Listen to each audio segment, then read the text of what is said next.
Ah mais non, je veux terminer. Comme ça, là.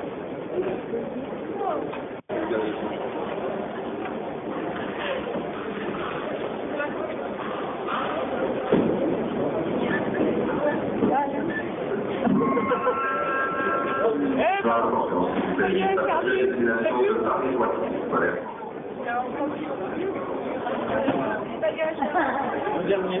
Il y a plusieurs choses embarquées. Ils sont embarqués en porte numéro 20.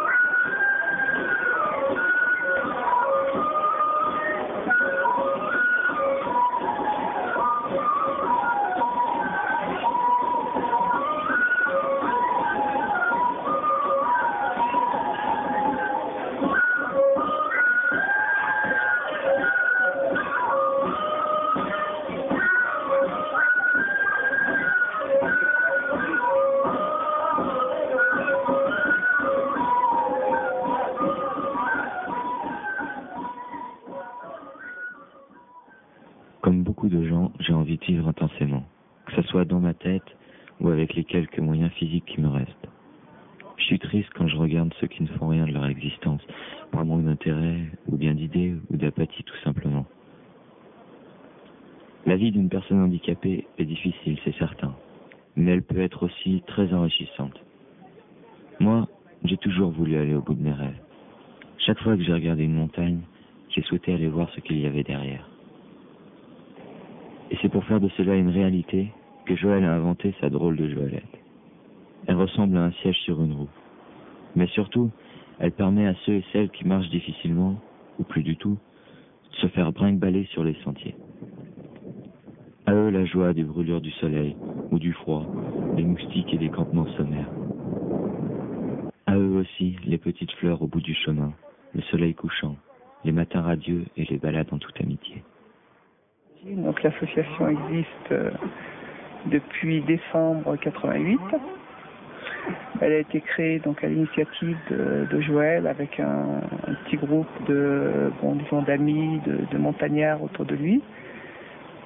Au départ, Joël avait conçu ce fauteuil un peu spécial pour aller en montagne, pour pouvoir continuer à emmener son neveu Stéphane, qui était myopathe, qui était âgé alors de 17 ans, donc pour pouvoir continuer à l'emmener en montagne. Et puis après, donc avec ce groupe d'amis, ils se sont dit pourquoi pas finalement en faire profiter d'autres, quoi, et faire des randonnées avec d'autres personnes.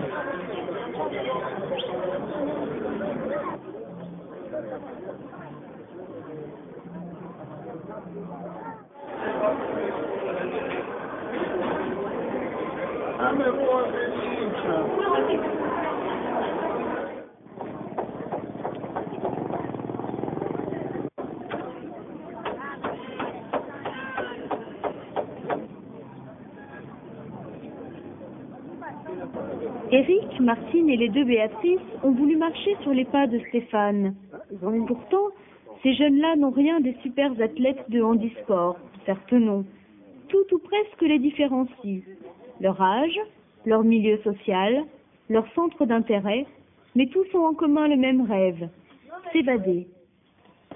S'évader vers d'autres horizons, mais s'évader surtout de ce carcan de pitié et de préjugés créés par notre société moderne. Heureusement, cette évasion n'est plus réservée aux seuls propriétaires de leurs facultés physiques et intellectuelles. Ce qui n'était qu'imagination fait partie aujourd'hui d'une époque révolue. Grâce à cette chaise à porteur, une personne privée de l'usage de ses jambes peut enfin réaliser ses envies d'évasion. Leur rêve à tous les quatre ? Marcher dans la cordillère des Andes, monter encore plus haut que le Mont Blanc et côtoyer les sommets enneigés de la Cordillera Blanca. Au pied du Huascarán, point culminant du Pérou à près de 6008 d'altitude, leur rêve va se réaliser.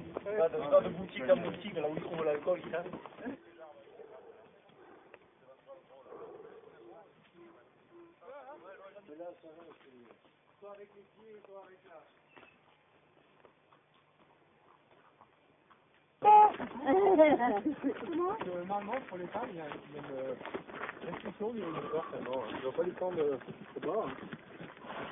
Ah non, mon vieux, faudra te concentrer. Salut! Et bonjour, Lionel. Je crois que tu vois pas des paysages comme ça en France. En bas, c'est vrai.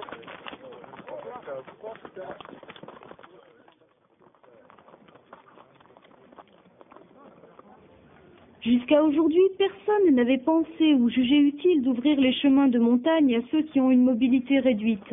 Grâce à Handicap Évasion, l'oubli est réparé.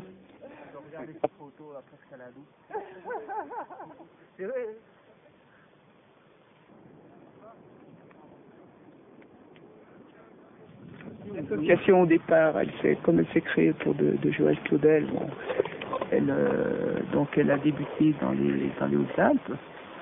Ensuite, donc les amis montagnards qui étaient autour de Joël, donc s'est trouvé qu'ils étaient aussi de l'Isère, de Grenoble. Donc il y a eu l'idée assez rapidement de monter une autre association Handicap Évasion localement sur Grenoble. Pour que tout ça fonctionne, il faut qu'il y ait déjà des personnes handicapées qui ont envie de faire ça. Et il faut aussi qu'il y ait des accompagnateurs. Parce que le principe de la Joëlette, c'est qu'il faut qu'il y ait une personne à l'avant qui tire, une personne à l'arrière qui équilibre et qui freine dans les descentes, et puis un relais. Donc ça peut fonctionner pour chaque personne handicapée. Ça ne peut fonctionner qu'avec 3 accompagnateurs valides. Du fait de l'obligation d'emmener à chaque fois quand même un nombre important d'accompagnateurs valides, du coup, c'était plus une activité pour personnes handicapées, mais ça permettait de faire des activités valides et handicapées ensemble, avec un bon équilibre justement valide-handicapé. Parce que c'est un petit peu ce que nous disent beaucoup de personnes handicapées, ce qu'ils trouvent original et intéressant dans nos activités, c'est que ce ne sont pas des activités pour personnes handicapées. Du fait justement de la présence importante de valides qui leur permet d'accéder à des choses que font habituellement les valides.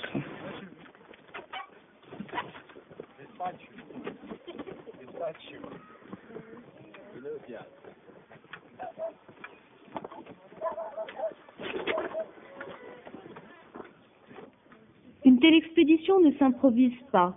Recherche de partenaires, de moyens financiers et d'un professionnel vivant au Pérou, susceptible d'assurer l'organisation matérielle.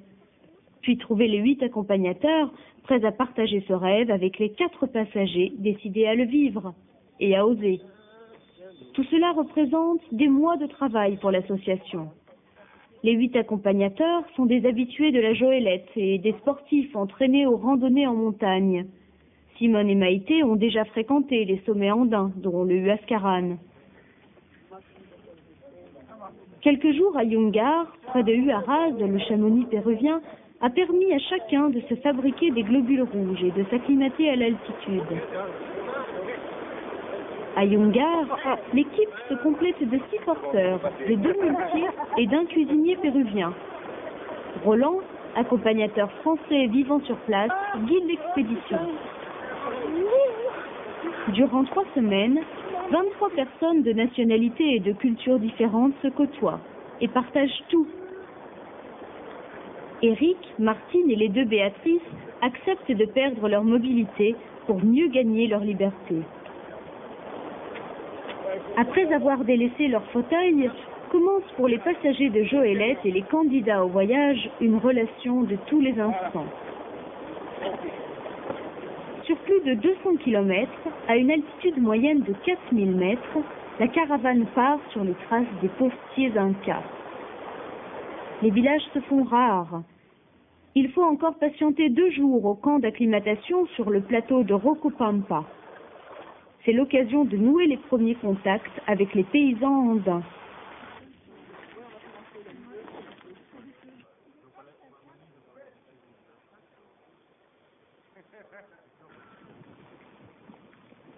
Moi, je suis paillée.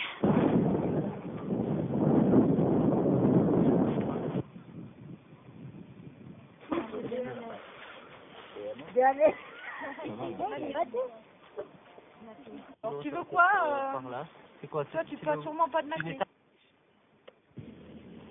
La rencontre avec d'autres peuples, d'autres cultures, d'autres façons de vivre permettent de relativiser le handicap.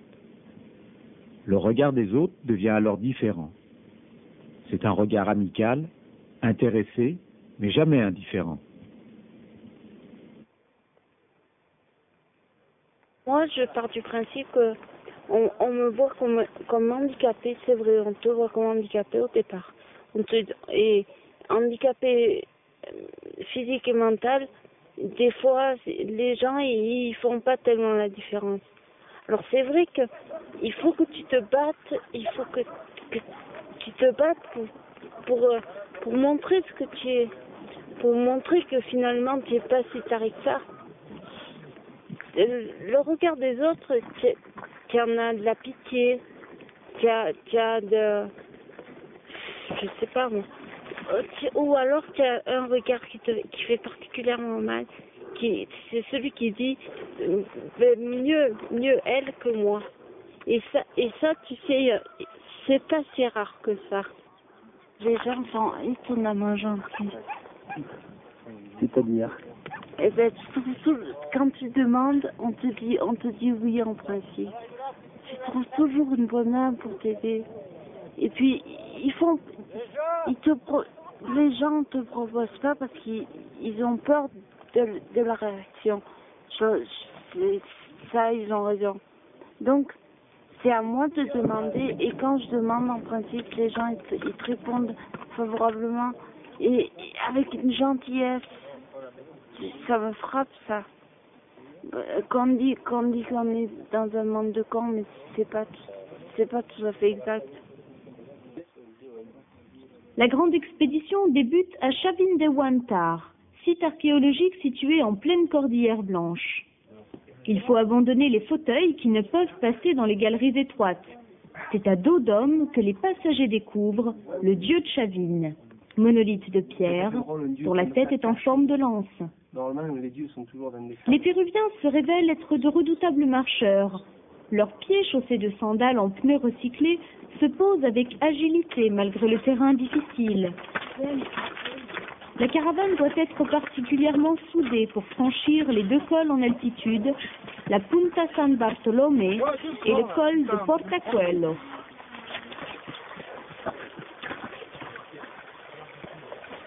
Il faut affronter les passages marécageux où même les ânes rencontrent les pires difficultés. Les blocs incas sur lesquels butent les roues des chaises, la pluie, le froid et l'altitude. Au sommet, les condors des Andes glissent au-dessus des têtes, toutes ailes déployées. À l'aube du XXIe siècle, randonner au Pérou peut paraître facile, mais pour les 4 passagers, il s'agit d'une aventure d'une toute autre dimension.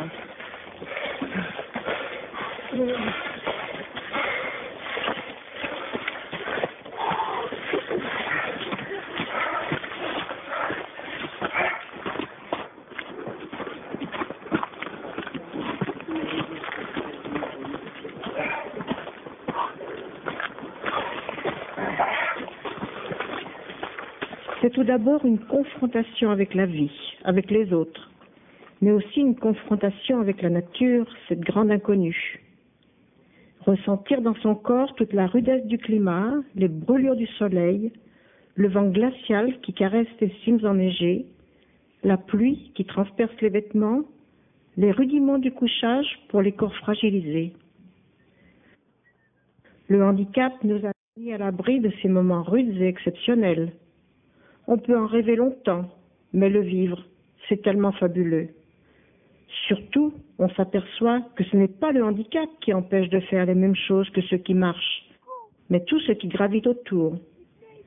Ce sont tous les a priori qui existent sur la personne handicapée, sur ce qui est bien ou pas bien pour elle, sur ce qu'elle peut et doit faire ou ne pas faire.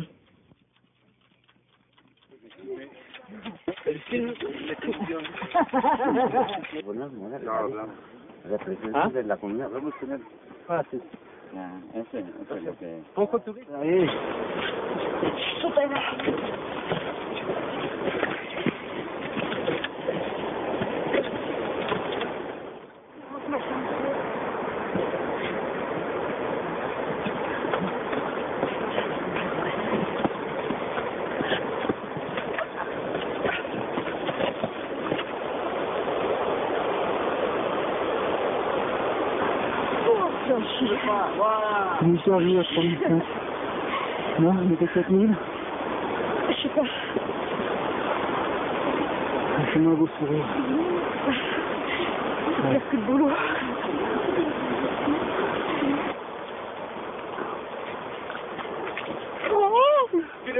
Kilométre.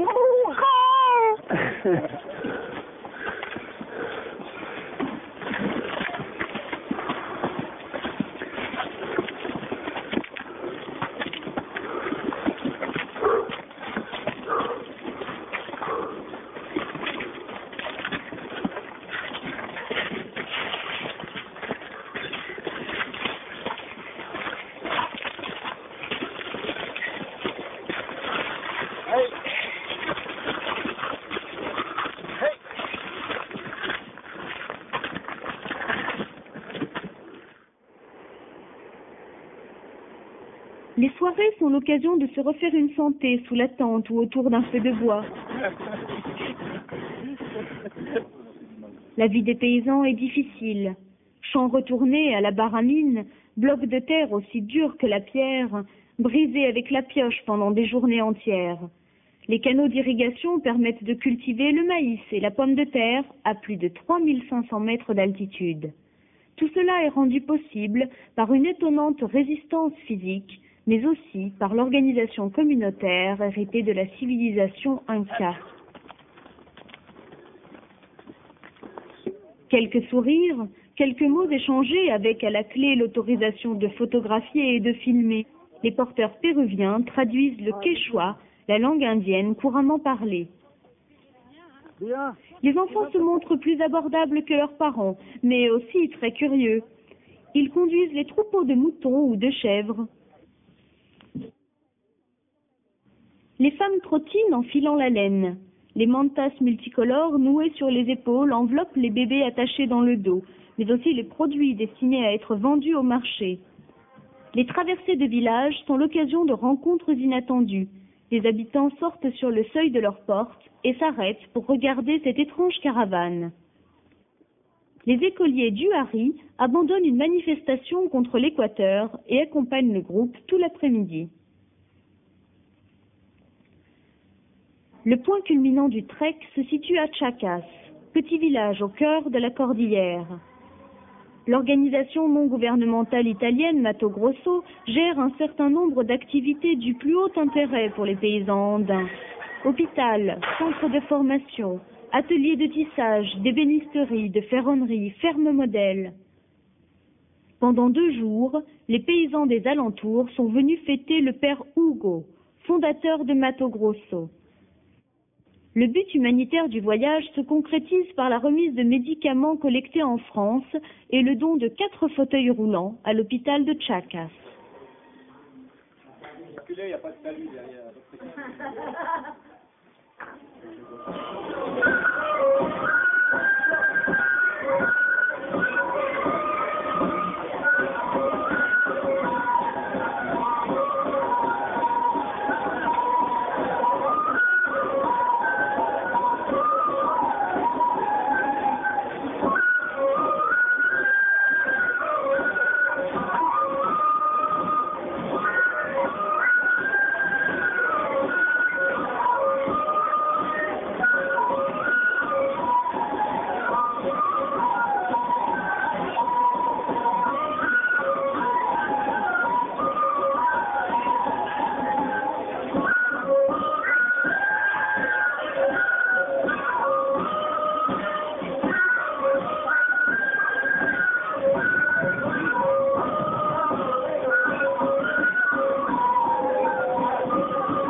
De tout cela reste en mémoire les paysages fantastiques qu'on a pu découvrir, les multiples sourires glanés çà et là, et l'esprit fantastique qui a soudé l'équipe de Gringos. Et puis, c'est sacrément bien, tu sais, de pouvoir se dire qu'après avoir longtemps rêvé sa vie, il arrive un jour où l'on peut enfin vivre ses rêves. En quechua, le mot expérience se traduit par cœur mûr ou prendre place dans la mémoire. N'était-ce pas là un objectif suffisant ?